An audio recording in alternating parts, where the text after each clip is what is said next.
முதன்முறையாக 210 டன் எடை கொண்ட ஒரே கல்லில் 33 அடி உயரத்தில் சகஸ்ரலிங்கம் ஒன்று மாமல்லபுரம் அருகில் வடிவமைக்கப்பட்டு சாதனை நிகழ்த்தப்பட்டிருக்கிறது. பீகார் தலைநகர் பாட்னா அருகில் இந்த லிங்கம் பிரதிஷ்டை செய்யப்பட இருப்பதாக தகவல்கள் கூறுகின்றன. செங்கல்பட்டு மாவட்டம் மாமல்லபுரம் பகுதியைச் சேர்ந்த ஸ்தபதி லோகநாதன் என்பவரிடம் இந்த லிங்கத்தை வடிவமைக்குமாறு கோரப்பட்டதை தொடர்ந்து பல இடங்களிலும் கற்களை தேடி திருநெல்வேலியில் இருக்கும் ஒரு கல்குவாரியிலிருந்து 350 டன் எடை கொண்ட கருங்கல்லை கொண்டு வந்திருக்கிறார். கடந்த 2022 ஆண்டு நவம்பர் மாதம் சகஸ்ரலிங்க வடிவமைக்கும் பணியை தொடங்கியிருக்கிறார். 3 ஆண்டுகளில் அவரது தலைமையில் 30 சிற்பிகள் 100% பணிகளை தற்போது செய்து முடித்துள்ளனர்.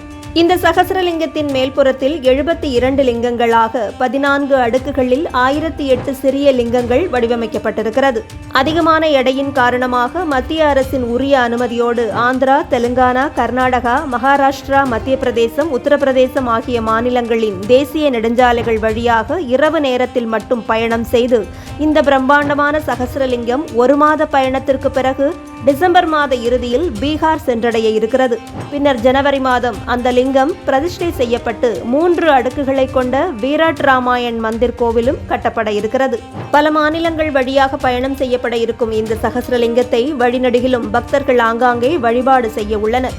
இதுபோன்று பிரம்மாண்டமான சகஸ்ரலிங்கம் உலகில் வேறு எங்கும் இதுவரை அமைக்கப்படவில்லை என சிற்ப கலைஞர் லோகநாதன் தெரிவித்திருக்கிறார்.